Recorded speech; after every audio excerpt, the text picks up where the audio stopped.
உங்களுடைய வேதாமும் உங்கள் கரத்தில் இருக்கும் என்றால் என்னோடு கூட நெகேமியாவின் புஸ்தகம் 5வது அதிகாரத்திற்கு நேராக திருப்பிக் கொள்ளுங்கள். நெகேமியா 5வது அதிகாரம். மனஸ்தாபங்களை நாம் தீர்ப்பது எப்படி என்ற தலைப்பில் உங்களோடு கூட நான் இந்த காலையில் இந்த 5ஆம் அதிகாரத்தின் அடிப்படையில் பேசும்படியாக நான் விரும்புகின்றேன். மனஸ்தாபங்களை தீர்ப்பது எப்படி? மனஸ்தாபங்கள் என்பது நம்ம எல்லாருக்கும் ஏற்படக்கூடிய ஒரு அனுபவம் தான்.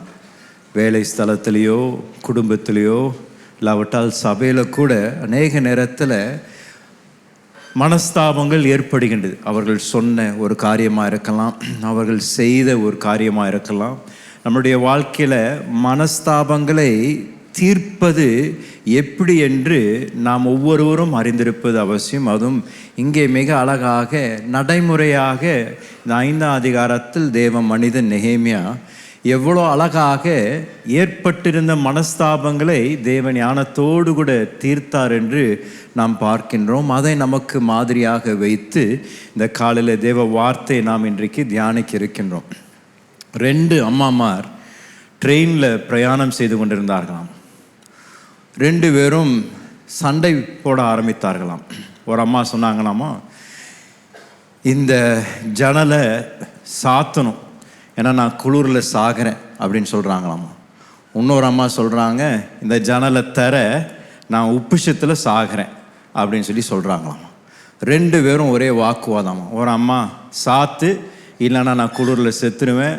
இன்னொரு அம்மா தர, இல்லைனா நான் உப்புஷத்தில் செத்துருவேன்னு சொல்லி மிக பெரிய சண்டை அங்கே கம்பார்ட்மெண்ட்டில் நடந்து கொண்டிருந்ததான்.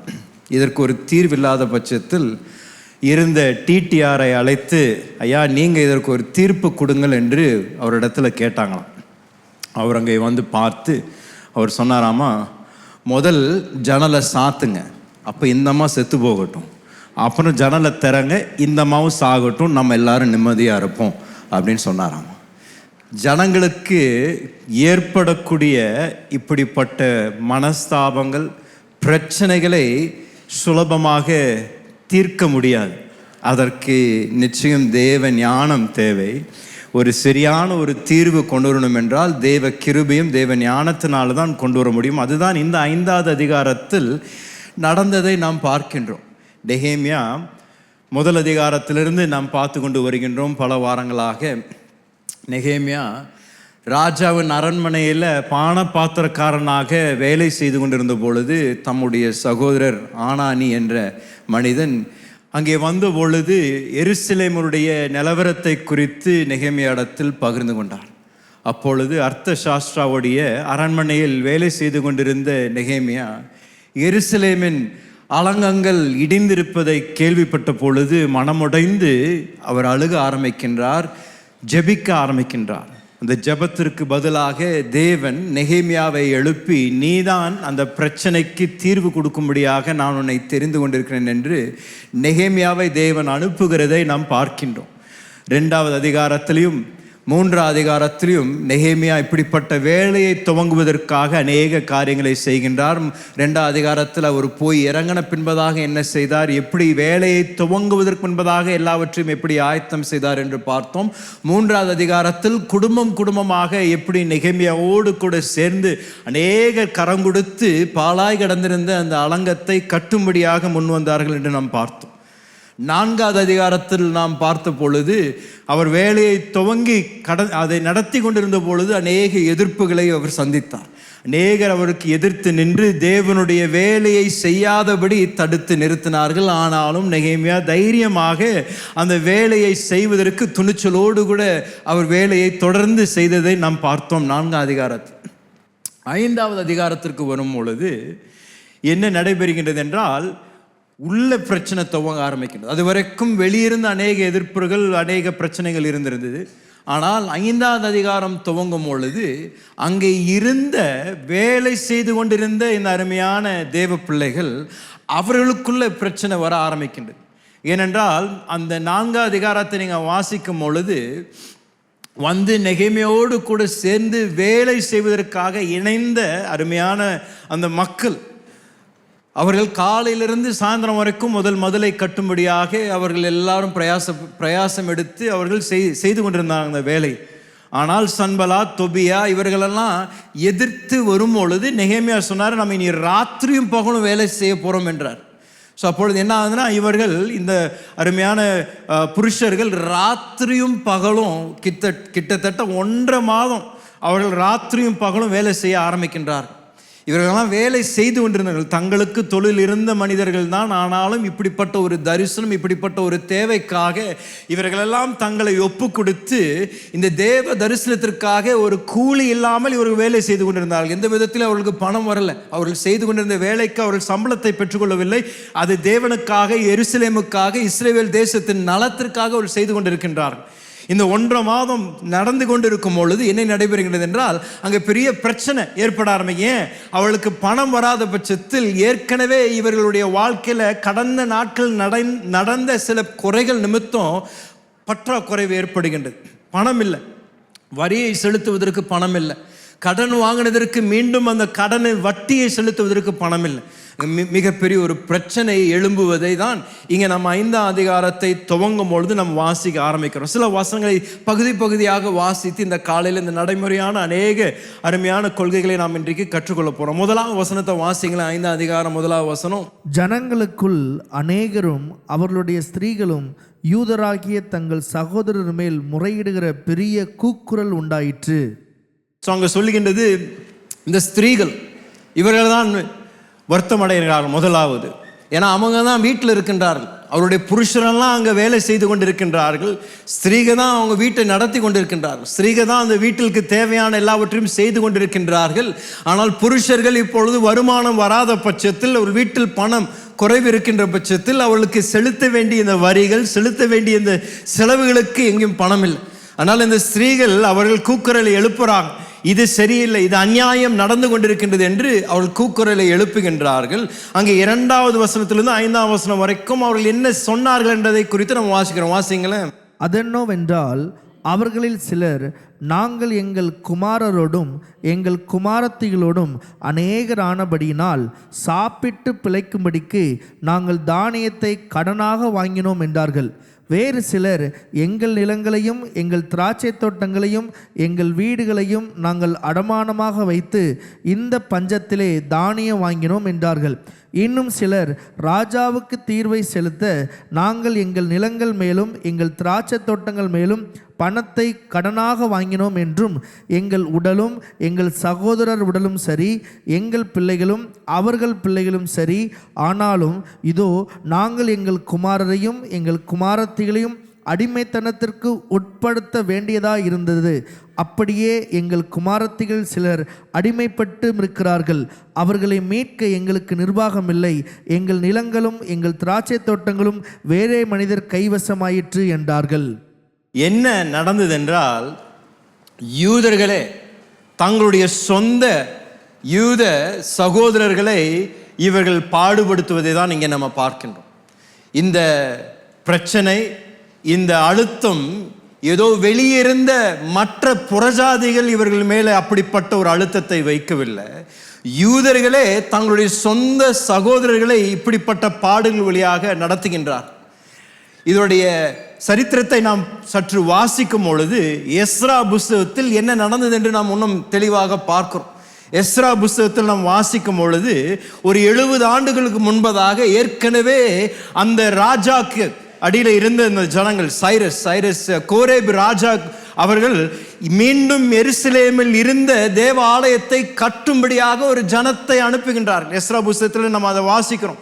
அவர்கள் இந்த யூதர்களை அனுப்பி அந்த பாலாய் கடந்த அந்த ஆலயத்தை கட்டும்படியாக இவர்கள் அனுப்பப்படுகின்றார்கள். வெறும் அனுப்பப்படுவது மாத்திரமல்ல, அந்த எஸ்ரா 1ஆம் அதிகாரத்தில் நீங்கள் வாசித்தீங்கன்னா அவர் அந்த கோரேப் ராஜா சொல்றார், நீங்கள் போவதற்கு முன்பதாக உங்களுக்கு தேவையான வெள்ளி தங்கத்தையும் நீங்கள் வாங்கிட்டு போங்கன்றார். அந்த 11ஆம் வசனம் வாசிங்களேன். எஸ்ரா 1ஆம் அதிகாரம். பொன் வெள்ளி பணமுட்டுகளை எல்லாம் 5400 இவைகளை எல்லாம் சேஸ்பாத்சார் சிறையிருப்பினின்று விடுதலை பெற்றவர்கள் பாபிலோனிலிருந்து எருசலேமுக்கு போகையில் எடுத்துக்கொண்டு போனான். அப்படின்னா இந்த ராஜா அவர்களை அனுப்பும் பொழுது வெறுங்கையா அனுப்பல, அவர்களுக்கு தேவையான உதவிகளை கொடுத்து, தேவையான பொருளாதாரத்தை கொடுத்து, இதை நீங்கள் எடுத்து போய் நீங்கள் உங்களுடைய ஆலயத்தை மீண்டும் கட்டுங்கள் என்று இந்த ராஜா அனுப்புகின்றார். ஆனால் என்ன நடக்குதுன்னா, இவங்க அந்த ஆலயத்தை கட்ட துவங்கின பொழுது எதிர்ப்புகள் வர ஆரம்பிக்குது. எதிர்ப்புகள் வர ஆரம்பித்தோன்னா அவங்களுக்கு கட்டுமான பணியை நிறுத்துறாங்க. நிறுத்தின பின்பதாக அவர்கள் தங்கள் அந்த தாமதம் அநேக நாட்கள் கடந்து போகிறனால அவங்க தங்களுடைய சொந்த வாழ்க்கையை நடத்த ஆரம்பிக்கிறாங்க. அவங்க கொண்டு வந்த பணத்தை எல்லாத்தையும் என்ன பண்ணுறாங்கன்னா அவங்களுடைய சொந்த தேவைகளுக்கே அவங்க பயன்படுத்த ஆரம்பிக்கிறாங்க. அவங்க சொந்த வீடுகளை கட்டுகின்றார்கள். வீடுகளை கட்டும்பொழுது நல்ல பிரமாண்டமான வீடுகளை கட்டுகின்றார்கள். அவருடைய வீடுகளுக்கு அலங்கரிப்பு செய்கிறார்கள். எதை தேவ ஆலயத்திற்காக கொடுக்கப்பட்ட அந்த பணத்தை தங்களுடைய சொந்த ஆதாயத்திற்கு, தங்களுடைய சொந்த தேவைகளுக்கு அவர்கள் பயன்படுத்த ஆரம்பிக்கின்றார். ஓசியா தீர்க்கதரிசி அவரை தீர்க்க தரிசனமாக உரைத்த பொழுது, ஓசியா புஸ்தகத்தில் 1வது அதிகாரம் 4ஆம் வசனத்தில் அவர் கடிந்து சொல்றார். இஸ்ரவேல் ஜனங்களை பார்த்து சொல்றாரு, உங்களுடைய வீடுகளெல்லாம் எவ்வளவு வசதியாக இருக்கின்றது என்று அவர் சொல்லும் பொழுது அது எதை குறிக்கின்றது என்றால், இவர்கள் எதற்காக பணத்தை பயன்படுத்திருக்கணுமோ அதற்கு பயன்படுத்தாமல் அவருடைய சொந்த வசதிக்காக பயன்படுத்துறாங்க. அது வாசித்தீங்கன்னா அந்த வசனத்தை ஒரு தீர்க்க தரிசனமாக சொன்னது 4வது வசனம், சாரி ஆகியா புஸ்தகம். இந்த வீடு பாழாய் கிடக்கும்போது நீங்கள் மச்சு பாவப்பட்ட உங்கள் வீடுகளில் குடியிருக்கும்படியான காலம் இதுவோ. என்ன பண்ணாங்க? உங்க வீட்டை மச்சு பாவப்பட்ட அப்படின்னா அழகா அவங்க வீட்டில் ஃபால் சீலிங் போட்டு நல்ல பட்டி போட்டு நல்ல பெயிண்ட் அடித்து பிரமாண்டமாக அவர்கள் வீடுகளை கட்டினார்கள் என்று இந்த தீர்க்கதரிசி ஆகையா தீர்க்கதரிசி அவர்களை கடிந்து கொள்றார். ஆகாய் தமிழ் ஆகியா இல்லை, ஓகே, ஆகாய் கடிந்து கொள்றார். அப்படின்னா இவர்கள் ஏற்கனவே இஸ்ரவேல் ஜனங்கள் சில தவறுகளை செய்திருக்கின்றார். எதற்காக பயன்படுத்தப்பட வேண்டிய பணத்தை அவங்க பயன்படுத்தாம அவர்கள் சொந்த தேவைகளுக்கு பயன்படுத்திட்டாங்க. பிரச்சனை எப்போ வருதுன்னா, அவர்கள் அந்த இடத்துல வசித்து கொண்டிருந்த பொழுது திடீர்னு பஞ்சம் வருது. பஞ்சம் வந்த உடனே பணம் இல்லாத குறையின் நிமித்தம் அவர்கள் கடன் வாங்க ஆரம்பிக்கின்றார். அவர்களுடைய இன்னும் பணம் வசதியுடைய யூதர்களிடத்திலிருந்து இவங்க பணத்தை வாங்க ஆரம்பிக்கின்றார்கள். பணத்தை வாங்கி அதை திரும்பி செலுத்த முடியாத ஒரு பற்றாக்குறைவில் இருக்கும் பொழுதுதான் நெகேமியா வருகின்றார் எருசலேமுக்கு.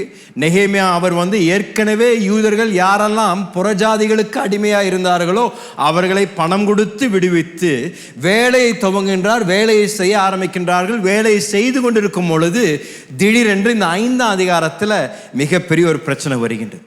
யூதர்களே தங்களுடைய சொந்த ஜனங்களை பாடுபடுத்தி அவங்களுடைய சொந்த சகோதரர்களை இப்படிப்பட்ட ஒரு பிரச்சனையில் அவங்க நடத்தும் பொழுது இந்த கூக்குரல் அவர்களுக்கு நெகேமியாவுடைய காதுக்கு வருகின்றது. இங்கிருந்து தான் நான் சொல்லுவேன், நெகேமியா இப்படிப்பட்ட மனஸ்தாபங்களை மிக அழகாக 5 படிகள் மூலமாக தீர்ப்பதை நாம் பார்க்கணும். அதுதான் இந்த 5ஆம் அதிகாரத்தில் நாம் இங்கே வாசிக்கிறோம். 5 காரியங்களை அவர் செய்தார். நம்மளுடைய வாழ்க்கைக்கும் இது ஒரு மாதிரியாக இருக்கின்றது. நாமும் பின்பற்றக்கூடிய தேவ வார்த்தையின் ஒரு வடிவமைப்பாக இருக்கின்றது. எப்படி மனஸ்தாபங்கள் நம்முடைய வாழ்க்கையில் ஏற்படும் பொழுதும் மற்றொருடைய வாழ்க்கையில் நடக்கக்கூடிய மனஸ்தாபங்களை தீர்க்கும் பொழுதும் நாம் கையாள வேண்டிய மிக முக்கியமான தெய்வீக கொள்கைகள் என்று நான் சொல்லுவேன். முதலாவது நாம் பார்க்கக்கூடியது, அவங்க நெகேமியா அவங்க 13வது வசனத்தில் 5ஆம் அதிகாரத்தில் சொல்லப்படுகின்றது, இவர்கள் இந்த கூக்கரெல்லாம் எழுப்பி பிரச்சனையை விவரிக்கிறாங்க நெகேமியா இடத்துல. இதெல்லாம் தான் நடந்திருக்கு, இப்படி நடந்த நிமித்தம் நாங்கள் இன்றைக்கு மிகவும் நாங்கள் கொடுமைப்படுத்தப்படுகின்றோம், எங்களுக்கு மிகப்பெரிய பிரச்சனை நடக்குது என்று சொன்ன பொழுது நெகேமியாவுக்கு முதல் என்ன நடக்குதுன்னு முதல் வாசிங்க. அவர்கள் கூக்குரலையும் இந்த வார்த்தைகளை நான் கேட்டபோது மிகவும் கோபம் கண்டு. ஓகே, மிகவும் கோபம் கண்டு. ஸோ முதலாவது இந்த பிரச்சனையை குறித்து அவர் கேள்விப்பட்ட உடனே மிகவும் கோபம் கொள்றார். இந்த கோபம் நல்லது தான். சில நேரத்தில் இன்னைக்கும் பல விதமான கோபங்கள் இருக்கின்றது. பல காரணங்கள் நிமித்தம் கோபம் ஏற்படுகின்றது. நீங்கள் நம்ம சொல்லுவோம், சிலருக்கு மூக்குக்கு மேலே கோபம், சிலருக்கு தலைக்கு மேலே கோபம். இந்த கோபம் வந்துடுச்சுன்னா அவங்க என்ன பண்ணுறாங்கன்னே தெரியாது. இந்த கோபம், அது கோபமானது ஒரு தப்பு இல்லை, கோபம் வருவது தப்பு இல்லை. நெகேமியாவுக்கு ஏற்பட்ட ஒரு கோபம் எப்படிப்பட்ட ஒரு கோபம்னா, அது அநீதியை பார்த்து அவருக்குள் வைராக்கியமாக எழும்பின ஒரு கோபம் என்று நான் சொல்லுவேன். இது எப்படின்னா, மோசே இந்த மலையிலிருந்து கீழே இறங்கி வராரு. இஸ்ரவேல் ஜனங்கள் விக்கிரகத்தை ஆராதித்து கொண்டிருக்கின்றார்கள். மோசேக்கு என்ன வருதுங்க? பயங்கர கோபம் வருகின்றது. ஆண்டவராக இயேசு தேவ ஆலயத்துக்கு வராரு. தேவ ஆலயத்தில் அங்கே வரி வாங்கக்கூடியவர்கள் யூதர்கள் அந்த தேவ ஆலயத்தை அவர்கள் தவறாக பயன்படுத்தி வியாபாரத்தை நடத்தி கொண்டிருக்கின்றார்கள். அதை இயேசு பார்த்து என்ன வருது? அவருக்கு கோபம் வருது. தேவ பிள்ளைகளுக்கு அந்நீதியை பார்க்கும் பொழுது ஒரு கோபம் கட்டாயம் வரணும். அந்நீதியாக காரியங்கள் நடக்கும் பொழுது, அந்நீதியாக ஒருவரை நடத்தும் பொழுது கோபம் வருவது ஒரு நல்ல ஒரு காரியம் தான் நான் சொல்லுவேன். அது தேவ பிள்ளைகளுக்கு ஒரு நீதியின் கோபம் என்று இருப்பது அவசியம். நெகேமியாக்கு என்ன கோபம் என்றால், நான் இவ்வளோ தூரம் பிரயாசங்கள் எடுத்து ஏற்கனவே அடிமைதனத்தில் இருந்த இந்த யூதர்களை புறஜாதியின் கரங்களிலிருந்து நான் அவர்களுக்கு பணம் கொடுத்து அவர்களை விடுவித்த பின்பதாக உங்களுடைய சொந்த சகோதரர்களை நீங்கள் இன்னும் பாடுபடுத்தி இவ்வளோ பெரிய ஒரு வேலையை செய்து கொண்டிருக்கின்றார்கள். அதற்கு அவர்களை விடுவித்து வேலை செய்வதற்கு அனுமதி கொடுக்காம அவர்களை தொடர்ந்து பாடுபடுத்துறீங்களேன் என்று அவருக்குள் ஒரு வைராக்கியமாக ஒரு கோபம் எழும்பினதை நாம் பார்க்கிறோம். இன்றைக்கும் சில நேரத்தில் நம்மளுடைய வாழ்க்கையில் நடக்கக்கூடிய சம்பவங்கள், நான் சொன்ன மாதிரி பல விதமான கோபங்கள் இருக்கின்றது. சில கோபங்கள் அநியாயமான கோபம், அப்படின்னா அதை குறித்து கோபப்படக்கூடாதோ, ஆனால் கோபப்பட ஆரம்பிக்கிறோம். சிலருடைய வாழ்க்கையில் சிலர் யாராவது ஒருத்தர் சொல்லிட்டாங்கன்னா, ஏதோ ஒன்று பண்ணிட்டாங்கன்னா சுருன்னு கோபம் வந்துடும் அவங்களுக்கு, உடனே அவங்களுக்குள்ள கோபம் வரும். ஆனால் இங்கே நம்ம பார்க்கக்கூடியது, இங்கே நெகேமியா தேவனுடைய மனுஷனுக்கு எப்போ கோபம் வருகின்றது என்றால், அந்நீதியாக காரியங்கள் நடந்து கொண்டிருக்கின்றதை பார்த்து அவருக்குள் ஒரு தேவ கோபம் என்று நான் சொல்லுவேன். ஆண்டவருடைய ராஜ்யத்திற்காக ஒரு கோபம், தேவ ஜனங்களுக்காக ஒரு நீதியின் கோபம் அவனுக்குள்ள வருவதை நாம் பார்க்க. அப்படின்னா நமக்குள்ள, தேவ பிள்ளைகளுக்குள்ள, நம்மளுடைய தேசத்தில் நடக்கக்கூடிய அநீதியை பார்க்கும் பொழுது, நம்முடைய தேசத்தில் இருக்கக்கூடிய இருளை பார்க்கும் பொழுது, நம்முடைய குடும்பத்திற்கு விரோதமாக சத்ரு செய்யக்கூடிய கிரியைகளை பார்க்கும் பொழுது, நம்முடைய பிள்ளைகளை சத்ரு திருடுவதை பார்க்கும் பொழுது, நம்முடைய குடும்பத்தில் இப்படிப்பட்ட பிளவுகளை சாத்தான் ஏற்படுத்துவதை பார்க்கும் பொழுது, ஒவ்வொருவருக்குள்ளும் ஒரு தெய்வீக கோபம் வருவது தேவைங்கய்யா. அதை பார்த்து நமக்குள்ள ஒரு வைராக்கியம் எழுமணும். இதை நான் விட்டு வைக்க முடியாது, இதை நான் சும்மா விட்டு வைக்க முடியாது. என்னுடைய குடும்பத்தில் என்னுடைய பிள்ளைகளை சாத்தான் திருடுவதை நான் விட்டு வைக்க முடியாது. என்னுடைய குடும்பத்தை உடைப்பதற்கு சாத்தானுக்கு நான் இடம் கொடுக்க மாட்டேன். என்னுடைய தேசத்திலையும் என்னுடைய பட்டணத்திலையும் இப்படிப்பட்ட ஊழல் தொடர்ந்து இருப்பதை பார்த்து கொண்டு நான் சும்மா இருக்க மாட்டேன் என்று இப்படிப்பட்ட ஒரு தெய்வீகம் கோபம் வரும் பொழுது ஆண்டவர் அதை பயன்படுத்தி நீதியும் நியாயத்தையும் உங்கள் மூலமாக என் மூலமாக தேவன் சரி செய்ய கிருபை உள்ளவராக இருக்கின்றார். இன்னைக்கு நம்ம எதை குறித்து கோபப்படணுமோ அதை குறித்து கோபப்படுவதில்லை, எதை குறித்து கோபப்படாமல் இருக்கணுமோ அதை குறித்து தான் இன்னைக்கு அநேகர் கோபப்பட்டு கொண்டிருக்கணும். மாம்சமான காரியங்களை குறித்து, சாதாரண பிரச்சனைகளை குறித்து, மனஸ்தாபங்களை குறித்து அநேக கோபப்படுகின்றோம். ஆனால் இங்கே நெகேமியாவுடைய மாதிரி பார்க்கும் பொழுது அவருக்குள் எப்போ கோபம் எழுப்புகின்றது என்றால், அந்நீதியாக நடத்தப்படுகின்ற இஸ்ரவேல் ஜனங்கள் அவர்கள் என்ன அந்நீதியை சந்தித்து கொண்டிருக்கின்றார்களை பார்க்கும் பொழுது அவருக்குள் கோபம் வருகின்றது. ரெண்டாவது நடந்தது என்னவென்றால், நான் சொன்னது போல இந்த கோபம் வருவது தப்பில்லை. என்னங்க, கோபம் வருவது தப்பில்லை. பக்கத்துக்கு பார்த்து சொல்லுங்க, கோபம் வருது தப்பில்லை. அப்பாடி நல்ல வேலை, இன்னைக்கு என் புருஷன் இப்படி பார்த்து என்ன சொல்லிட்டாரே என்ன சொல்லி ரொம்ப சந்தோஷப்படுறீங்க. ஆனால் இங்கே நெகேமியா அடுத்தது செய்த காரியத்தை தான் நீங்களும் நானும் கவனிப்பது அவசியம். அந்த கோபம் அவருக்குள் எழும்புகின்றது. ஆனால் 7ஆம் வசனத்தில் அங்க சொல்லப்படுகின்றது, வாசிங்களேன். என் மனதிலே ஆலோசனை பண்ணி பிற்பாடு பிரபுக்களையும் அதிகாரிகளையும் கடிந்து கொண்டு, என்னுடைய மனதில் நான் ஆலோசனை பண்ணி, ஆங்கிலத்தில் I pondered them in my mind, அதை குறித்து என்னுடைய மனதில் நான் சற்று சிந்தித்தேன் என்று சொல்லலாம். அப்படின்னா கோபம் வந்தது, ஆனால் கோபத்தை வைத்து என்ன பண்றோம்னு தான் மிக முக்கியமான ஒரு காரியம். இவருக்குள் நடந்த அநீதியை பார்த்து ஒரு கோபம் எழும்பினது. ஆனால் அந்த கோபத்தை வைத்து உடனடியாக அவர் செயல்படலை. என்ன பண்றாருங்க? உட்கார்ந்து அதை குறித்து சற்று சிந்திக்கிறார். அநேக நேரத்தில் நம்மளுடைய வாழ்க்கையில மனஸ்தாபங்கள், பிரச்சனைகள் நடப்பதற்கு மூல காரணம் இங்கேதான். இந்த கோபம் வந்த உடனே என்ன பண்ணிடுறோம்? கொட்டி எரிஞ்சிடுறோம். கோபம் வந்த உடனே சராமரியா கொடுத்துட்றோம், உடனே கொடுத்துட்றோம். கோபம் வந்த உடனே அவங்க ஒரு மெசேஜ் அனுப்பிவிட்டு உங்களுக்கு உடனடியே கை துடிக்குது, படப்படப்படன்னு அடிச்சு உடனே ஒரு சென்ட் அனுப்பணும். அங்கே ஒரு சண்டை உடனே ஆரம்பிக்குது. கோபம் வந்த உடனே நீயா நானா என்று அந்த நேரத்திலே அங்கே நின்று சாதிக்க தான் நம்ம முயற்சி பண்ணுறோமே தவிர, யாரும் ஒரு நிமிடம் அந்த கோபத்தை எடுத்து சற்று மனசில் ஆலோசனை செய்து அதை குறித்து கொஞ்சம் சிந்திச்சு என்ன செய்யணும் என்று செய்யாம உணர்ச்சி வசப்பட்டு நம்ம உடனே செய்யும் பொழுதுதான் இன்னும் பிரச்சனை அதிகமாய் மாறுகின்றது. ஆண்டவருடைய வார்த்தை சொல்லுகின்றது, எபேசியர் 4 அதிகாரம் 26 வசனத்துல ஆண்டவருடைய வார்த்தை சொல்லுகின்றது. வாசிங்களேன். நீங்கள் கோபம் கொண்டாலும் பாவம் செய்யாதிருங்கள். நீங்கள் கோபம் கொண்டாலும், அப்பனா என்ன என்ன அதுல இருந்து என்ன புரிஞ்சுக்கலாம்? கோபம் படுவது தவறில்லைன்னு புரிஞ்சுக்கலாம். அவர் தான் அப்படிதான் சொல்றார். கோபம் கொண்டாலும், கோபம் வந்தாலும் என்ன பண்ணக்கூடாதாம்மா? பாவம் செய்யக்கூடாதாம். அதான் ஆண்டவருடைய வார்த்தையின் ஆலோசனை. இயேசுவுக்கே கோபம் வருதை நம்ம பார்க்கிறோம். மார்க்கு சுவிசேஷம் வாசிங்களேன். மார்க்கு சுவிசேஷம் 3 அதிகாரத்தில் 5 வசனத்தில் இப்படியாக ஒரு சம்பவம் நடக்கின்றது. ஆண்டவர் அவருடைய ஊழியத்தை செய்து கொண்டிருந்த பொழுது அங்கே பரிசேயர்களும் சதுசேயர்களும் நடந்து கொண்டதை பார்த்து அவருக்குள்ள என்ன ஏற்படுதுன்னு எழுதியிருக்குன்னு வாசிங்க.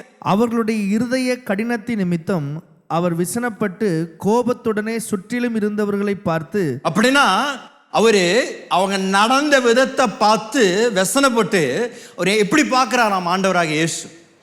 கோபத்தோட பார்க்கிறார். எல்லாரையும் கோபத்தோடு பார்க்கிறார். கோபத்தோடு பார்த்தாலும் அவர் செய்தது என்ன? அந்த மனுஷனை நோக்கி உன் கையை நீட்டு என்றார். அவன் நீட்டினான். அவன் கை மறுகையை போல சொஸ்தமாயிற்று. அவருக்குள்ள கோபம் இருந்தாலும் அந்த கோபத்தை தீர்த்து கட்டுவதற்கு அவள் எல்லாத்தையும் கடிந்து கொள்ளல.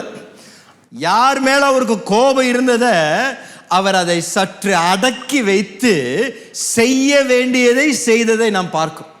அப்படின்னா நம்மளுடைய வாழ்க்கையில் நெகேமியாவுடைய முன் மாதிரியை பார்க்கணும்னா, கோபம் வருவது தவறல்ல. ஆனா அந்த கோபத்தை வைத்து என்ன செய்யறோம், எப்படி செய்யறோன்றதான் மிக முக்கியம். அதுதான் உங்களுடைய பிரச்சனைகளுக்கு தீர்வையோ அல்லாவிட்டால் இன்னும் அந்த பிரச்சனை இன்னும் மோசமாப்பதற்கு அதான் காரணம். நான் சொல்லுவேன், கோபத்தை கொஞ்சம் ஆற விடணும். என்னங்க? கொஞ்சம் ஆற விடணும். பக்கத்தில் பார்த்து சொல்லுங்க, கொஞ்சம் ஆற விடுங்க. அந்த கோபத்தை கொஞ்சம் ஊதுங்க. அந்த கோபம் உள்ள அந்த டென்ஷன் ஏறுதில்ல, அந்த டென்ஷன் ஏறி ரத்தம் சூடாகுதில்ல, அப்போ நீங்க என்ன செய்யணும்னா ஒரு 5 பெருமூச்சு எடுக்கணும். எப்படிங்க? ஒரு 5 பெருமூச்சு எடுங்களேன். மெதுவா விடுங்க. சில பேர் 5 பெருமூச்சா அப்படின்னா முடிஞ்சது. நான் சொல்றேன், மெதுவா ஒரு நல்ல பெருமூச்சு எடுத்து அதை நிறுத்தி மெதுவா விட்டிங்கன்னா அந்த பெருமூச்சியோடு கூட அப்படியே என்ன ஆயிருங்க, கோபம் போகும். அநேக நேரத்தில் சில பேர் இந்த கோபத்தில் செய்யக்கூடிய காரியங்கள் தான் அவங்க வாழ்க்கையில் இன்னும் பிரச்சனையை ஏற்படுத்து. கோபம் வந்த உடனே போயா, வேலை வேண்டாம், ஒன்றும் வேண்டாம், பேக் தூக்கிட்டு வந்துடுவார். இப்போ நாளை காலையில் அவர் எங்கே போகிறதுன்னு தெரியாமல் தவிக்கிறார். ஏன்? வேலையை விட்டு என்ன பண்ணிட்டாரு? நின்றுட்டார். அவங்க துரத்தில் யார் நின்னது? இவர் தான் நின்னது. ஆனால் நாளைக்கு என்ன வேணுங்க? வேலை வேணும். ஆனால் கோபத்தில் ஒரு தீர்மானம் பண்ணிட்டாங்க. அநேக நேரத்தில் கோபத்தில் எடுக்கக்கூடிய தீர்மானங்கள், எடுக்கக்கூடிய முடிவுகள் நிமித்தம் இன்னும் பிரச்சனைகள் அதிகமாக தான் நம்மளுடைய வாழ்க்கையில் ஏற்படுகிறதே தவிர அது நம்மளுடைய வாழ்க்கையில் ஒரு தீர்வை கொண்டு வருவதில்லை. இன்றைக்கு நான் நெகேமியாவுடைய மாதிரி உங்களுக்கு முன்பதாக வைக்கிறேன்.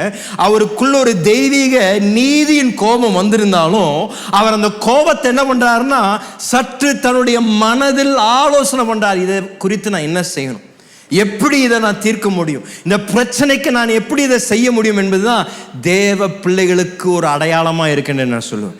அந்த கோபமானது ஒரு உணர்ச்சி, நமக்குள்ள வரக்கூடிய ஒரு உணர்ச்சி. ஆனால் அந்த உணர்ச்சி என்ன பண்றாங்க, தேவனுடைய ஆவியானவர் மூலமாக, ஆவியின் கனியின் மூலமாக அதை என்ன பண்றோம், கட்டுப்பாட்டிற்குள் கொண்டு வருகின்றோம்.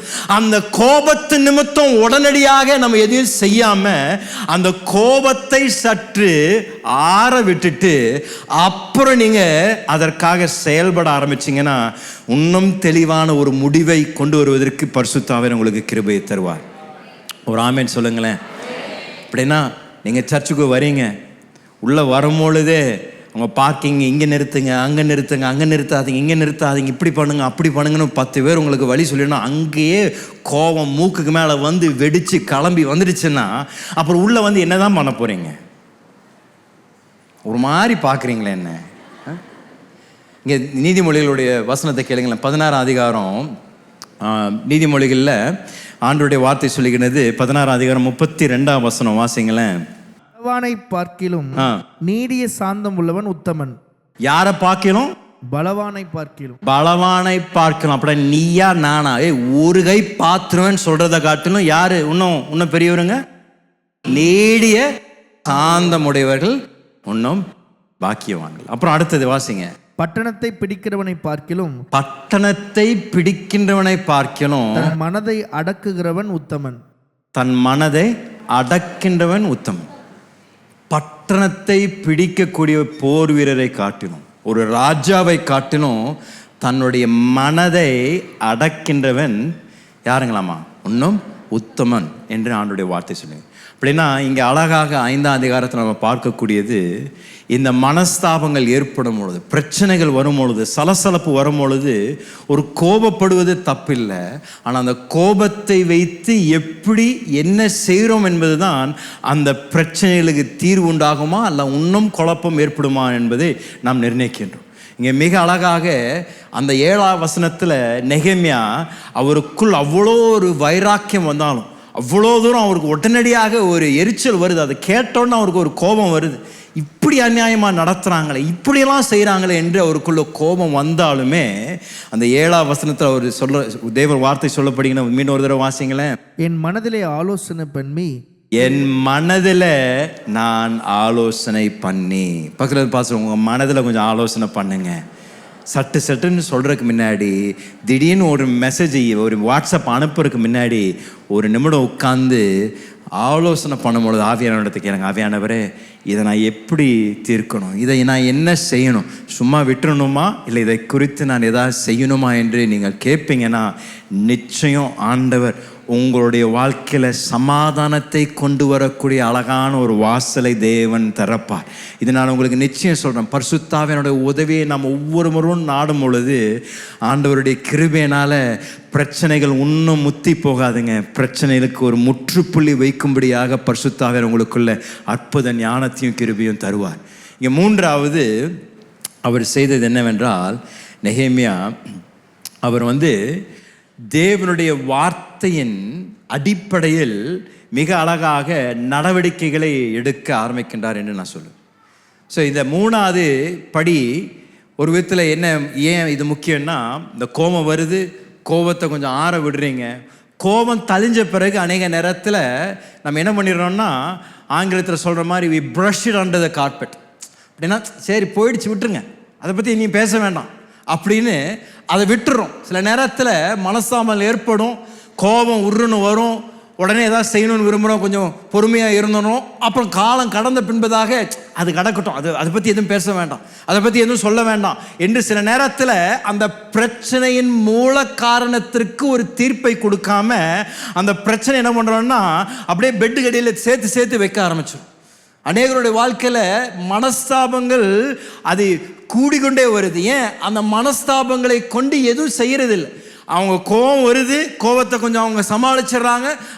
அந்த நேரம் கடந்த பின்பதாக அந்த பிரச்சனைக்கு ஒரு சரியான ஒரு முடிவை, ஒரு தீர்ப்பை கொண்டு வராமல் அது அப்படியே மறந்து போகட்டும் என்று அவர்கள் அதை விட்டுவிடும் பொழுது, காலம் கடந்து போகும் பொழுது அது அப்படியே சேர்த்து வந்து திடீர்னு ஒரு நாளைக்கு பூகம் போல புதால்னு ஒரே வெடி வெடிச்சோம். அதனால தான் சில நேரத்தில் அம்மாருக்கு திடீர்னு அவங்க சமைச்சிட்டு இருப்பாங்க, திடீர்னு ஒரு வெடி வெடிக்கும் பாருங்க கிச்சனில். ஏன் என்ன ஆச்சுங்க? அவங்க 3 மாசமா என்ன பண்ணிட்டு இருக்கிறாங்க? சேர்த்து சேர்த்து சேர்த்து வச்சிருக்கிறாங்க. அவங்க ஒவ்வொரு முறையும் கோபம் வருது, சரி விட்டு அப்படியே கொஞ்சம் அமுக்கி அமுக்கி வச்சிடுறாங்க. ஒரு 3 மாதம் வந்த பிறகு திடீர்னு அவர் கேட்குறா, ஏமா டீ ரெடி ஆகிடுச்சான்னு கேட்குறாரு. ஒரே பாத்திரம் பறக்குது, அடி தடி. அவருக்கு ஒன்றும் புரியல, என்னாச்சுன்னு அவருக்கு தெரியல. ஏமா டீ தான் கேட்டேன் உனக்கு, ஏமா இப்படின்னு திடீர்னு என் மேலே இப்படி சூடாக காயிறேன்னு கேட்பார். அவருக்கு புரியாது என்னென்னா 3 மாதமாக அம்மா சேர்த்து வச்சிருக்கிறாங்க.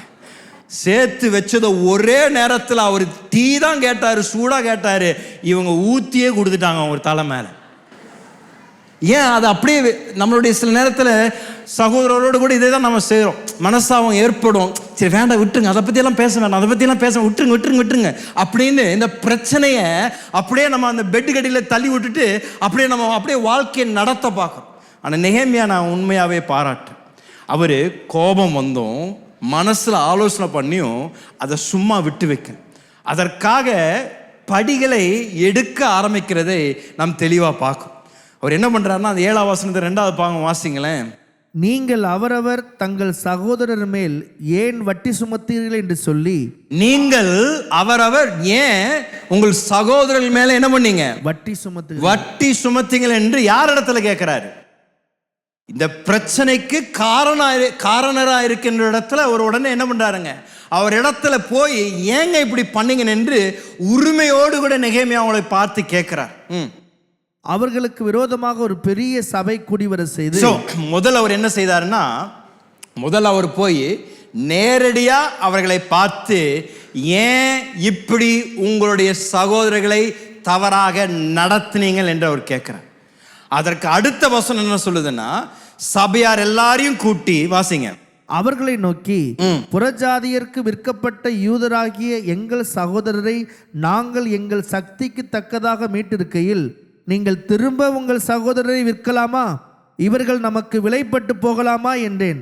அப்பொழுது அவர்கள் மறு உத்தரவு சொல்ல இடமில்லாமல் மௌனமாயிருந்தார்கள். அப்படி நான் என்ன சொல்லுவேன்னா, நெகேமியாவுக்கு புதிய ஏற்பாட்டின் தேவ வார்த்தைகள் இல்லைனாலும் இவர் ஒரு ஜெபிக்கின்ற மனிதனாக இருந்தபடியால் இதை தன்னுடைய மனதில் ஆலோசனை பண்ண நிமித்தம் பரிசுத்த ஆவியானவர் அழகாக ஞானத்தை தரார்.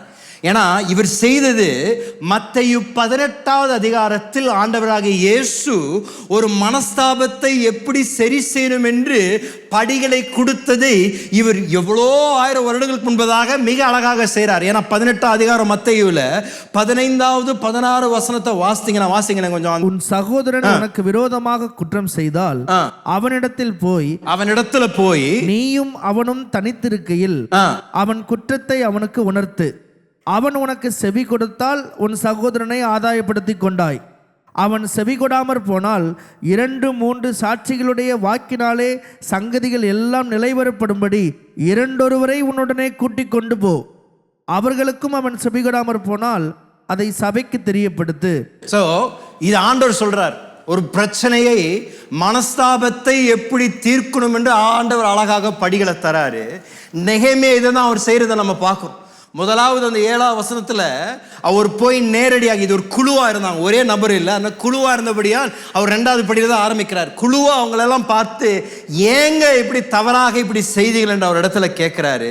ஒரு சரியான ஒரு பதில் வரல. அவர்கள் யாரும் அதற்கு ஒத்துக்கொள்ளல். எந்த விதத்திலையும் ஒரு தீர்வு நடக்கலாங்க. ஸோ அது நடக்காத பட்சத்தில் அடுத்த வாக்கியம் சொல்லுகின்றது, அவர் சபையார் எல்லாரையும் கூட்டி என்ன பண்ணுறாருங்க? சபையாருக்கு முன்பதாகவும் அந்த பிரச்சனை எல்லாருக்கும் முன்பதாக சொல்கிறார். இதை அவர் சொன்ன பின்பதாக அங்கே மிக அழகாக தேவனுடைய கிருபையும் தேவனுடைய செயலும் அங்கே நடப்பதை நாம் பார்க்கணும். இன்றைக்கும் இந்த தெளிவான தேவன் ஏற்கனவே தந்திருக்கின்ற அந்த அழகான மனஸ்தாபங்களை சரிப்படுத்தக்கூடிய படிகளை இன்றைக்கு தேவ பிள்ளைகள் பின்பற்றுவதில்லை. ஒரு மேலே ஒரு கோவிச்சுக்கிட்டோன்னா அவங்களிடத்துல போய் அதை குறித்து பேசி சரி செய்வதை விட்டுட்டு நம்ம என்ன பண்ணுறோங்க? 10 பேர் இடத்துல அவங்க என்ன சொன்னாங்க தான் நம்ம போய் சொல்கிறோம். அவங்க இப்படி பண்ணிட்டாங்க, அவங்க அப்படி செய்துட்டாங்க, அவங்க அப்படி சொல்லிட்டாங்க அப்படின்னு போய் நம்ம 10 பேர் இடத்துல அவங்க பண்ண குறைய தான் நம்ம போய் பரப்புறோமே தவிர, ஆண்டவர் மிக தெளிவாக சொன்ன ஆலோசனையை நம்ம அநேக நேரத்தில் கேட்கறது இல்லை. அதனால தான் நம்முடைய வாழ்க்கையில் அநேக நேரத்தில் பிரச்சனைகள் இன்னும் ஆழமாய் போகின்றது, இன்னும் அந்த பிரச்சனை குழப்பத்திற்குள் கொண்டு வருகின்றது. ஏன் தேவன் நமக்கு கொடுத்திருக்கின்ற தெளிவான படிகள். அவர்கள் உங்களுக்கு விரோதமாக ஒரு காரியத்தை செய்தாங்கன்னு ஆண்டவர் சொல்றாரு, நேரடியாக அவங்க இடத்துல போங்க. நேரடியாக போய் ஏதோ அவங்கள கடிந்து கொள்வதற்காக அல்ல, அவங்கள மிரட்டுவதற்காக அல்ல, ஒப்புரவாதம் ஆகணும் என்ற நோக்கத்தோடு போய், இப்படி நடந்தது எனக்கு நான் காயப்பட்டிருக்கிறேன், இப்படி நீங்க செய்தனால நான் மனஸ்தாபம் அடைந்திருக்கிறேன் என்று அதை குறித்து திறந்த விதத்தில் பேசணும் என்றால் அநேக நேரத்தில் அங்கேயே பிரச்சனை முடிஞ்சிடும். அங்கேயே என்ன ஆயிருங்க, பிரச்சனை முடிஞ்சிடும். ஆனால் அதை விட்டு போட்டு நம்ம அநேக நேரத்தில் போய் எல்லாரிடத்துலையும் அவங்க இப்படி பண்ணிட்டாங்க பிரதர், அவங்க இப்படி சொல்லிட்டாங்க பிரதர், சிஸ்டர், அவங்க இப்படிலாம் எனக்கு இப்படி பண்ணிட்டாங்க, கொஞ்சம் ஜெபம் பண்ணிக்கோங்க. அந்த ஜெபத்தை கடைசியில் சேர்த்தனால ரொம்ப ஆவிக்குரிய மாதிரி நம்ம தோன்றோம். ஐயா அது பயங்கர பெரிய பிரச்சனை. ஆண்டுடைய வார்த்தை சொல்லுது, பிரச்சனை நடக்கும் பொழுது யார் நமக்கு அந்த காயத்தை ஏற்படுத்தணும் அவங்களிடத்துல போய் பேசி அதை சரி செய்யணும். அது நடக்காத பட்சத்தில் 2வது படி என்ன சொல்றாருங்க, 2 சாட்சிகளை கூட்டிட்டு போய் மீண்டும் உங்களிடத்துல பேசுங்க. அதுவும் நடக்காத பட்சத்தில் சபையார் இடத்துல, அப்படின்னா சபையின் தலைவரிடத்துல வந்து அந்த பிரச்சனையை சொல்லி அதற்கு ஒரு தீர்ப்பை கொண்டு வர நீங்கள் பிரயாசப்படுங்கள் என்று ஆண்டவருடைய வார்த்தை சொல்லுங்கள். இதை நெகேமியா நூற்றுக்கணக்கான வருடங்களுக்கு முன்பதாக மிக அழகாக இந்த 5வது அதிகாரத்தில் செய்கிறதை நாம் பார்க்கின்றோம். அவர் கோபம் வந்தாலும் கோபத்தை வைத்து உடனடியாக எதுவும் செய்யாமல் அதை குறித்து யோசித்து 3வது அதற்கு சரியான படிகளை எடுப்பதை நாம் பார்க்கின்றோம். 4வது அவர் எல்லாரிடத்திலும் பேசின பின்பதாக அந்த 7ஆம் வசனம், அந்த முடிவை திரும்பி வாசிங்க. 8ஆம் வசனத்திலிருந்து 11ஆம் வசனம் வரைக்கும் வாசிங்க. அவர்களை நோக்கி, புறஜாதியருக்கு விற்கப்பட்ட யூதராகிய எங்கள் சகோதரரை நாங்கள் எங்கள் சக்திக்கு தக்கதாக மீட்டிருக்கையில் நீங்கள் திரும்ப உங்கள் சகோதரரை விற்கலாமா? இவர்கள் நமக்கு விலைப்பட்டு போகலாமா என்றேன். அப்பொழுது அவர்கள் மறு உத்தரவு சொல்ல இடமில்லாமல் மௌனமாய் இருந்தார்கள். பின்னும் நான் அவர்களை நோக்கி, நீங்கள் செய்கிற காரியம் நல்லதல்ல.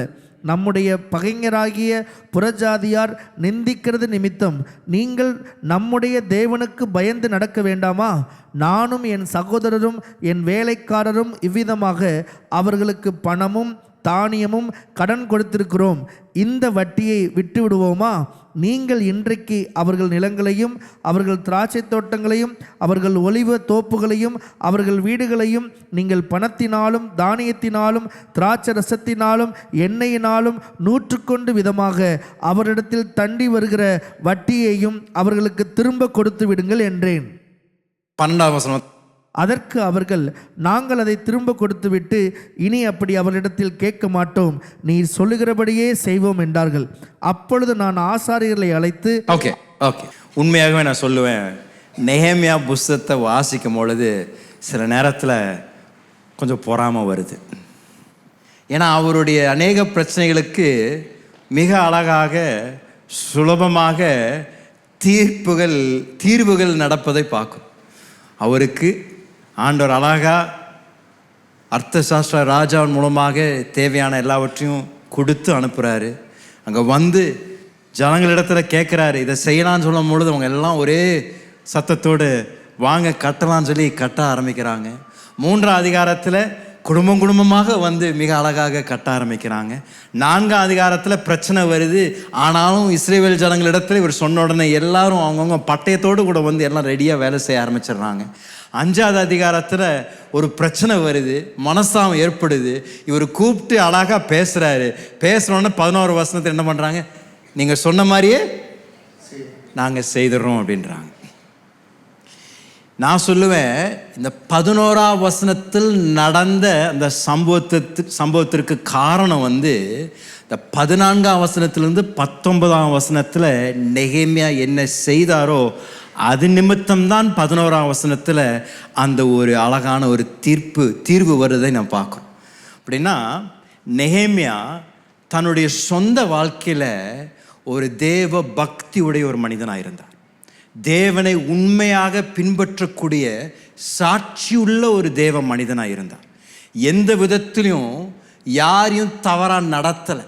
எந்த விதத்திலையும் தனக்கு நியமிக்கப்பட்டிருந்த காரியங்களை தவறாக எந்த விதத்திலையும் பயன்படுத்தல. அதை விட்டு தான் கொடுத்தாரே தவிர எந்த விதத்திலையும் ஜனங்களை பாடுபடுத்துவதற்கோ, அவருக்கு கொடுத்திருந்த பதவியும் ஸ்தானத்திற்கும் அநேக சலுகைகள் இருந்தாலும் அந்த சலுகைகளை அவர் பயன்படுத்தாமல் ஜனங்களுக்கு முன்பதாக மாதிரியாக நடந்தபடியால், ஜனங்களுக்கு முன்பதாக தேவ பக்தியோடு நடந்தபடியால் அவர் வாயை திறந்து இதை செய்யுங்கள் என்று சொன்ன பொழுது ஜனங்கள் எல்லாரும் கீழ்ப்படிந்ததை நாங்கள் செய்கிறோம் என்று சொல்றான்.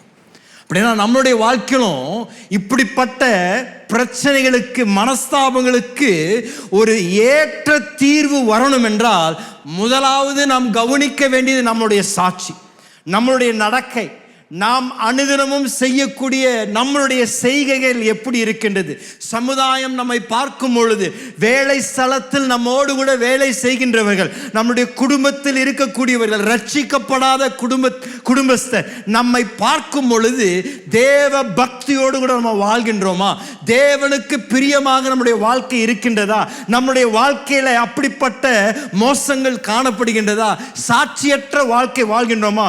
சாட்சியற்ற வாழ்க்கை வாழ்ந்து கொண்டிருந்தோம் என்றால் நாம் வாயை திறந்து ஒரு இடத்துல இதை செய்யுங்க, அப்படி செய்யாதீங்க என்று சொல்லும் பொழுது அப்பொழுது அவர்கள் நம்மை பார்த்து, இஸ்ரவேல் ஜனங்கள் மோசேவை பார்த்து கேட்ட அதே கேள்விதான் கேட்பாங்க.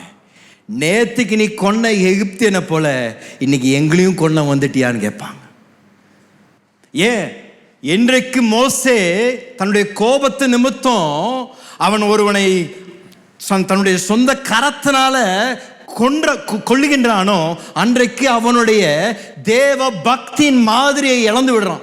அடுத்த நாளைக்கு யார் இடத்தில் அவனை அனுப்பியிருந்தாரோ தேவன் அந்த ஜனங்களை விடுவிக்கும்படியாக தான் இவனை எழுப்பியிருந்தாரு.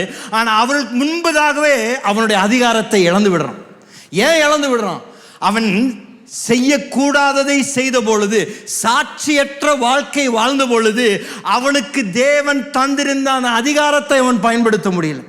அப்படின்னா நீங்களும் நானும் இந்த தேசத்தில், இந்த பட்டணத்தில் தேவனுடைய ஸ்தானாதிபதிகள், கிறிஸ்துவின் ஸ்தானாதிபதிகள், தேவனால் அனுப்பப்பட்ட பிரதிநிதிகள், உங்கள் தெருவிலையும் உங்கள் வேலை ஸ்தலத்திலையும் உங்கள் குடும்பத்திலையும் தேவனால் அனுப்பப்பட்ட பிரதிநிதிகளாய் இருக்கின்றோம். ஆனால் நாம் அதிகாரத்துடன் நாம் தேவ ராஜ்யத்திற்காக நாம் செயல்படணும் என்றால் முதலாவது நம்முடைய வாழ்க்கையில் ஒரு சாட்சி இருக்கும். நம்முடைய வாழ்க்கையில் ஒரு தேவ பக்தி காணப்படணும். நம்முடைய செயல்கள் எல்லாம் தேவனுடைய பார்வையிலும் ஜனங்களுடைய பார்வையிலும் கரையற்ற, பிரச்சனை இல்லாமல் ஒரு வாழ்க்கை வாழும் பொழுதுதான் நாம் வாயை திறந்து இதை செய்யுங்கள் என்று சொல்லும் பொழுது அதை ஜனங்கள் செய்வதற்கு முன் வருவார்கள். இது ஆங்கிலத்தில் என்னன்னு சொல்லுவோம்னா மோரல் அத்தாரிட்டி அப்படின்னு சொல்லுவோம். மோரல் அத்தாரிட்டி அப்படின்னா நாம் நம்மளுடைய வாழ்க்கையில் தேவ பக்தியோடு கூட வாழும் பொழுது அப்பொழுது ஜனங்கள் அதை பார்க்கின்றார்கள். ஜனங்கள் அதை பார்க்கும் பொழுது, நீங்களும் நானும் வாயை திறந்து பேசும் பொழுது அதற்கு அவர்கள் கீழ்ப்படைய ஆரம்பிக்கின்றார்கள். இவ்வளோ பெரிய பிரச்சனை ஓடிக்கொண்டிருந்தது. இப்படியெல்லாம் யூதர்கள் தங்களுடைய சொந்த சகோதரர்களை சித்திரவதைப்படுத்தி கொண்டிருந்தார்கள். கடன் வாங்கி அடிமைதனத்தில் அநேக பிள்ளைகளை வச்சிருந்தாங்க. ஆனால் நெகேமியா எழும்பி தேவனுடைய ஞானத்தோடு கூட அவர் பேசும் பொழுது அவர் அந்த 14 19 தன்னுடைய சொந்த வாழ்க்கையில் சாட்சியுள்ள வாழ்க்கை வாழ்ந்தபடியால் அவர் சொன்ன உடனே 11 என்ன சொல்கிறாங்க? நீங்கள் சொன்னது போல நாங்கள் செய்கிறோம் என்று சொல்கிறாங்க. வாசிங்களா அந்த 11 திரும்பியும். அதற்கு அவர்கள் நாங்கள் அதை திரும்ப கொடுத்து விட்டு இனி அப்படி அவர்களிடத்தில் கேட்க மாட்டோம் என்று சொல்லுகிறபடியே செய்வோம் என்றார்கள். நீர் சொல்லுகின்றபடியே நாங்கள் செய்கின்றோம் என்றார்கள். இதுதாங்க தேவ பிள்ளைகளுக்கு தேவன் தந்திருக்கின்ற கிருபை. நீங்கள் சமுதாயத்திலையும் குடும்பத்திலையும் உங்களுடைய சாட்சி நிமித்தம் நீங்கள் நிற்பீர்கள் என்றால் நீங்கள் வாயை திறந்து பேசும் பொழுது அதற்கு அநேகர் செவி கொடுப்பார்கள். உங்கள் வார்த்தைகளுக்கு மதிப்பிடும், உங்கள் வார்த்தைகளுக்கு அதிகாரம் வருகின்றது. ஏன்? உங்களுடைய சாட்சியுள்ள வாழ்க்கை நிமித்தம் தான் அந்த அதிகாரம் வருகின்றது. ஒரு ஆமேன் சொல்லுங்களேன். பார்த்து சொல்லுங்க. கோபப்பட்டாலும் திடீர்னு எதுவும் செய்திடாதீங்க. கொஞ்சம் கோபத்தை ஆற விட்டுட்டு நெகேமியா 5ஆம் அதிகாரத்தில் கொடுக்கப்பட்டிருக்கின்ற இந்த அழகான படிகள், அதை நீங்கள் பின்பற்ற நான் உங்களை உற்சாகப்படுத்துகிறேன். மத்தேயு 18ஆம் அதிகாரத்தில் நம்ம பார்த்த அந்த வசனத்தை போல, 15ஆம் 16ஆம் வசனத்தை போல இந்த மனஸ்தாபங்களை எப்படி நாம் தீர்க்கணும் என்று அழகாக ஆண்டவராகிய இயேசு அங்கே நமக்கு காமிக்கின்றார். கடைசியாக 5வது படி நெகேமியா செய்தது, அவர் எல்லாருக்கும் முன்பதாக அந்த ஜனங்களையும் கணக்கு ஒப்புவிக்கும்படியாக அவர்களை ஒப்பு கொடுக்கின்றார். அப்படின்னா அந்த 11ஆம் வசனம் அந்த 2வது பகுதி வாசிங்களேன். அப்பொழுது நான் ஆசாரியர்களை அழைத்து அவர்கள் இந்த வார்த்தையின்படி செய்ய அவர்களை ஆணை விடுத்து கொண்டேன். நான் என் வஸ்திரத்தை உதிரி போட்டு இப்படி இந்த வார்த்தையை நிறைவேற்றாத எந்த மனிதனையும் அவன் வீட்டிலும் அவன் சம்பாத்தியத்திலும் இருந்து தேவன் உதிரி போட கடவார். இந்த பிரகாரமாக அவன் உதிரி போடப்பட்டு வெறுமையாய் போவானாக என்றேன். அதற்கு சபையார் எல்லாரும் ஆமேன் என்று சொல்லி கர்த்தரை துதித்தார்கள். பின்பு ஜனங்கள் இந்த வார்த்தையின்படியே செய்தார்கள். மிக அழகாக அங்கே கொந்தளிச்சு எழும்பி கொண்டிருந்த ஒரு பிரச்சனையை இந்த தேவ மனிதன் நெகேமியா மிக அழகாக மிக கிருபையோடு கூட அந்த பிரச்சனைக்கு ஒரு தீர்ப்பை கொண்டு வருவதை இந்த 5ஆம் அதிகாரத்தில் பார்க்கும். கடைசியாக அவர் செய்தது, தேவனுடைய பிரசன்னத்தில் எல்லாரையும் தங்களை ஒப்பு கொடுக்க வைத்து ஒரு ஆணையிடை வைத்து எல்லாரும் தேவ பிரசன்னத்தில் தங்களை ஒப்பு கொடுத்து இப்படி நாங்கள் செய்வோம், இப்படி நாங்கள் நடப்போம் என்று அவர்கள் தேவ பிரசன்னத்தில் அறிக்கை செய்த பின்பதாக அவர்கள் தொடர்ந்து அந்த வழியில் நடக்க நெகேமியா அவர்களை உற்சாகப்படுத்துகின்றார். அப்படின்னா திரும்பியும் பழைய வழிக்கு திரும்பி போகாதீங்க, திரும்பியும் செய்ததையே திருப்பி போய் செய்யாதீங்க, இனியும் நீங்கள் எடுத்த தீர்மானத்தில் நிலைத்து நில்லுங்கள் என்று தேவ பிரசன்னத்தில் அதை உறுதிப்படுத்தி ஜனங்களுக்குள் ஒரு சமாதானத்தையும் ஒப்புரவாதத்தையும் கொண்டு வருகின்றது நெகேமியா செய்த ஒரு அற்புதமான ஒரு காரியம். மிக அழகாக நெகேமியா எருசலேம் வந்த நாள் முதற்கொண்டு அங்கே இருந்த பாழாய் கடந்த அலங்கத்தை மாத்திரம் அவர் சரி செய்யலை, ஜனங்களுக்குள் இருந்த உடைந்திருந்த உறவுகளை சரி செய்து மீண்டும் ஒரு மனத்தை ஜனங்களுக்குள் கொண்டு வந்ததை நாம் இங்கே அழகாக பார்க்கின்றோம். இன்றைக்கும் சபைக்குள் சத்ரு இப்படிப்பட்ட மனஸ்தாபங்களை கொண்டு கசப்புகளை கொண்டு சபைக்குள் அநேக பிரச்சனைகளை இன்றைக்கும் கொண்டு வந்து கொண்டிருக்கின்றான். இந்த ஆராதனையில் அமர்ந்து கொண்டிருக்கின்ற அநேக குடும்பத்தார், அநேக நபர்கள் உங்களுடைய வாழ்க்கையில் இந்த மனஸ்தாபத்தை விட்டு வச்சிருக்கிறீங்க. இன்னும் அந்த பிரதரை பார்த்தா நீங்கள் அப்படியே திரும்பி அப்படி நடக்கிறீங்க. அவங்கள இங்கே பார்த்தீங்கன்னா நீங்கள் உடனே இங்கே அபவுட் டர்ன் அடித்து போகிறீங்க. இன்றைக்கும் பல மாதங்கள், சில நேரத்தில் பெற்றோர்கள் தங்களுடைய சொந்த பிள்ளைகளோடு பேசுவதில்லை. இது ஒரு நாள் நடக்கலை, 2 நாள் நடக்கலை, பல வருடங்களாக சில குடும்பங்கள் நடந்து கொண்டு இருக்கின்றது. ஐயா, நான் கேட்குறேன், தேவ பிள்ளைகள் என்று நம்ம சொல்கிறோமே, வேதாமத்தை சுமக்கிறோமே, தேவ வார்த்தையை விசுவாசிக்கிறோம் என்று சொல்கிறோமே, மத்தேயு 18ஆம் அதிகாரத்தை படிக்கலையா? மத்தேயுவில் எழுதியிருக்கின்ற ஆண்டுடைய வார்த்தைக்கு நீங்கள் கீழ்ப்படியிலையா? மனஸ்தாபத்தை ஏன் விட்டு வைத்திருக்கிறீங்க? அந்த கசப்பை ஏன் விட்டு வச்சிருக்கிறீங்க? அவனுடைய வார்த்தை எபிரேயர் 12ஆம் அதிகாரத்தில் 15ஆம் வசனம் சொல்கிறது, வாசிங்களேன். 12:15. ஒருவனும் தேவனுடைய கிருபையை இழந்து போகாதபடிக்கு யாதொரு கசப்பான வேர் முளைத்தெலும்பி கலக்கம் உண்டாக்குகிறதினால் அநேகர் தீட்டுப்படாதபடிக்கும். அவர் சொல்றாரு, இந்த கசப்பு நம்மை தீட்டுப்படுத்தக்கூடிய ஒரு வேரா இருக்கின்றது. சாத்தான் அநேகருடைய வாழ்க்கையில இந்த கசப்பை வளர வைத்து உங்களுடைய வாழ்க்கையில் ஒரு பிடி வச்சிருக்கிறான். உங்களை ஒரு சிறைச்சாலையில் அவன் போட்டு வச்சிருக்கிறான். இன்றைக்கு உங்களுக்குள்ள இருக்கிற அந்த கசப்பு நிமித்தம், அது உங்களுக்கு ஒன்றும் புரியல, ஆனால் அதை உங்களை உள்ளிருந்து அதை உங்களுக்குள்ள அழிவை கொண்டு வந்து கொண்டு இருக்கின்றது. அந்த கசப்பை எவ்வளோ நாள் விட்டு வைக்கிறீங்களோ அது உங்களுக்குள்ள அழிவு கொண்டு வரும். அநேகர் இன்னும் உங்களையே நீங்கள் தாழ்த்தி அந்த பிரச்சனைக்கு ஒரு தீர்ப்பை கொண்டு வருவதற்கு பதிலாக தொடர்ந்து மேட்டுமையில் நடந்து கொண்டு தேவ வார்த்தைக்கு கீழ்ப்படியாமல் சத்ருவுக்கு ஒரு இடத்தை கொடுத்து அது நிமித்தம் உங்களுடைய வாழ்க்கையிலும் உங்களுடைய குடும்பத்திலையும் சாத்தான் ஒரு பிடியை வச்சிருக்கிறான். இன்றைக்கு தேவ வார்த்தை உங்களை நோக்கி வருகின்றது, ஒவ்வொருவரையும் நோக்கி வருகின்றது. மனஸ்தாபங்களை விட்டு வைக்காதீர்கள். அது விட்டு வைக்க வைக்க அது விஷமாய் மாறி உங்களுக்குள் ஒரு வேராக இருந்து சாத்தான் உங்கள் வாழ்க்கையில அது நிமித்தம் ஒரு பிடியை வச்சுப்பான். உங்கள் குடும்பத்தில் ஒரு ஆசீர்வாதத்தை நீங்கள் அனுபவிக்க மாட்டீங்க. உங்களுடைய ஜெபங்களுக்கு பதில பார்க்க மாட்டீங்க. எவ்வளோ நாட்கள் அந்த கசப்புக்கு நீங்கள் இடம் கொடுத்து வைத்திருக்கின்றீர்களோ அவ்வளோ நாட்களுக்கு வானம் உங்களுக்கு அடைக்கப்பட்டிருக்கும். இது தேவ வார்த்தை. கசப்பை இருதயத்தில் வைத்து கொண்டு நீங்கள் தொடர்ந்து தேவனை நான் நேசிக்கிறேன் என்று சொல்ல முடியாது. பார்க்கக்கூடிய, கண்ணால் பார்க்கக்கூடிய சகோதரனை நீங்கள் நேசிக்காத பட்சத்தில் காணக்கூடாத தேவனை நான் நேசிக்கிறேன் என்று எப்படி சொல்றீங்க? தேவ வார்த்தையை நம்முடைய சௌரியத்திற்கு என்று நம்ம கீழ்ப்படிய முடியாது. ஒன்னா அத்தனைக்கும் கீழ்ப்படுகிறோம், இல்லைனா ஒன்னுத்துக்கும் கீழ்ப்படியல. நீங்க அநேகருடைய வாழ்க்கையில் இப்படிப்பட்ட எனக்கு எது சௌரியமோ அதை மாத்திரம் நான் கேட்டுக்கிறேன், எது எனக்கு போதுமா இருக்கோ அதை மாத்திரம் நான் கீழ்ப்படியேன் என்று தேவ வார்த்தையை தங்களுடைய வசதிக்கு ஏற்ற விதத்தில் அவர்கள் கீழ்ப்படிந்து கொள்றாங்களே தவிர தேவ வார்த்தையை தேவ வாக்காக ஏற்றுக்கொண்டு என் வாழ்க்கையை அதற்கு நேராக நான் திருப்புவேன் என்று அநேகர் தங்களுடைய வாழ்க்கையில இந்த கடினமான வழியாக நடப்பதில்லை. ஆமா, உங்களுக்குள் இருக்கின்ற அந்த மனஸ்தாபத்தை சரிப்படுத்தணும்னா நீங்க தாழ்ந்து போக வேண்டிய ஒரு சூழ்நிலை இருக்கலாம். ஆமா, நீங்க மனஸ்தாபத்தை சரிப்படுத்தணும்னா நீங்க யாரிடத்தில் இவ்வளவு நாளாக மேட்டுமையாக நடந்து கொண்டிருந்தீங்களோ அவங்க இடத்துல நீங்க போய் நீங்க உங்களை தாழ்த்த வேண்டிய ஒரு சூழ்நிலை வரணும். அதனால என்னையா குறைந்து போகுது? தேவ நாமம் தானே மகிமைப்படும். உங்களுக்குள் உடைந்திருந்த அந்த உறவு சரிப்படும் பொழுது தேவன் தான் அது மூலமாக மகிமைப்படப்படுகின்றாரு. இன்றைக்கு தேவ வார்த்தை நெகேமியா 5ஆம் அதிகாரத்தில் நம்ம ஒவ்வொருவரோடு கூட பேசுவதாக.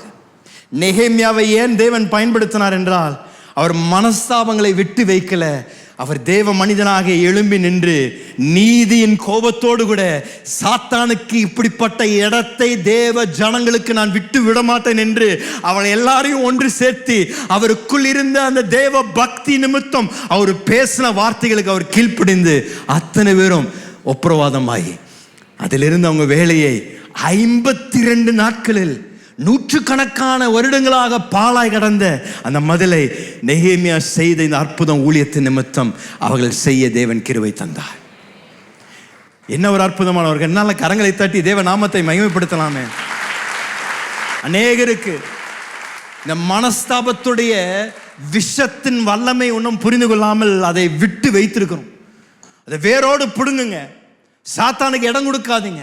உங்க பிள்ளையோடு ஒன்றும் பேசாம இருந்தீங்கன்னா இன்னைக்கு போங்க. இந்த ஆராதனை முடித்த உடனே அதற்காக செயல்பட ஆரம்பிங்க. படிகள் எடுக்க ஆரம்பிங்க.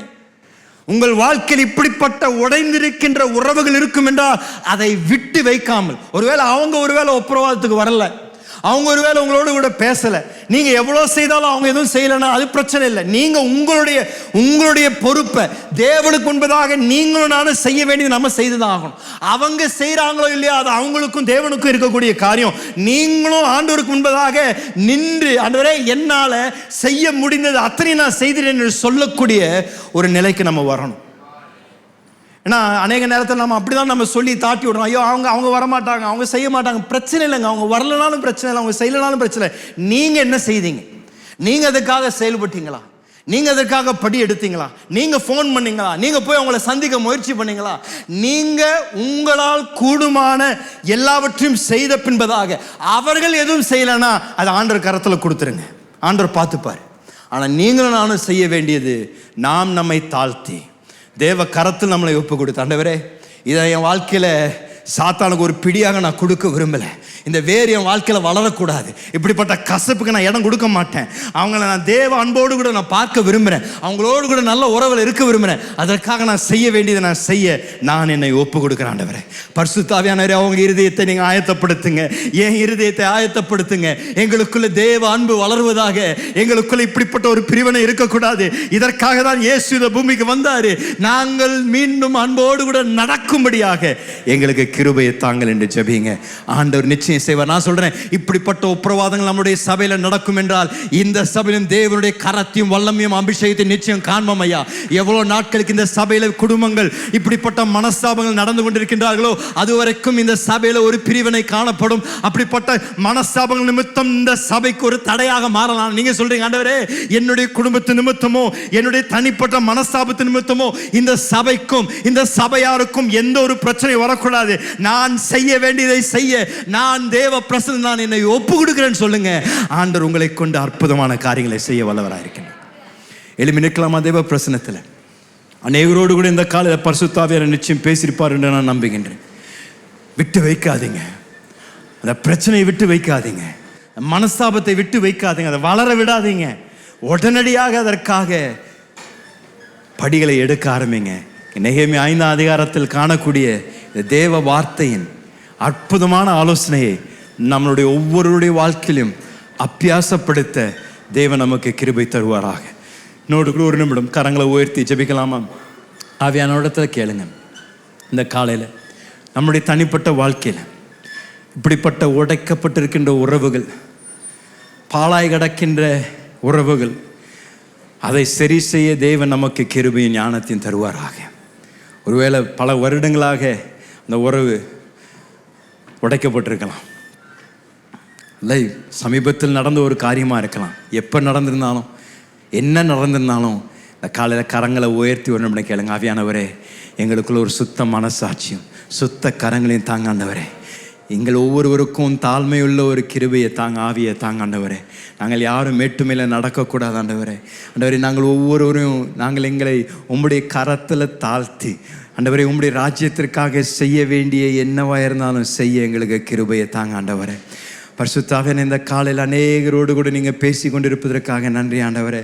இந்த நாளிலே அநேக உறவுகள் மீண்டும் கட்டுவிக்கப்படுகின்ற நாளாக இருப்பதாக நான் ஜெபிக்கிறேன் ஆண்டவரே. யார் யாரெல்லாம் பிரிந்திருந்தார்களோ, யார் யாரெல்லாம் பேசாமல் அநேக ஆண்டுகள் இருந்தார்களோ, மீண்டும் கிறிஸ்துவின் அன்பினால் நிரப்பப்படுவார்களாக. மன்னிக்க ஆண்டவர் கிருபை தருவார்களாக. விட்டுவிட ஆண்டவர் கிருபையை தருவாராக. ஆண்டவரே, பழைய காரியங்களை மீண்டும் மீண்டும் மீண்டும் பேசி பேசி பேசி பழைய காரியங்களை மீண்டும் மீண்டும் நினைச்சு எங்களுடைய இருதயத்தை நாங்கள் இன்னும் கடினப்படுத்தக்கூடாது ஆண்டவரே. இந்த காலையில் எங்களுடைய இருதயத்தை ஆண்டவரே உம்முடைய வார்த்தைக்கு செவி கொடுக்க எங்களோடு கூட இடைப்படுங்க நான் ஜெபிக்கிறோம். ஒவ்வொருவரும் இந்த காலையில் தேவ வார்த்தைக்கு கீழ்ப்படிந்து ஆண்டவரே அந்த உப்புரவாதம் ஆவதற்காக படிகளை எடுப்பார்களாக நான் ஜெபிக்கிறேன் ஆண்டவர்.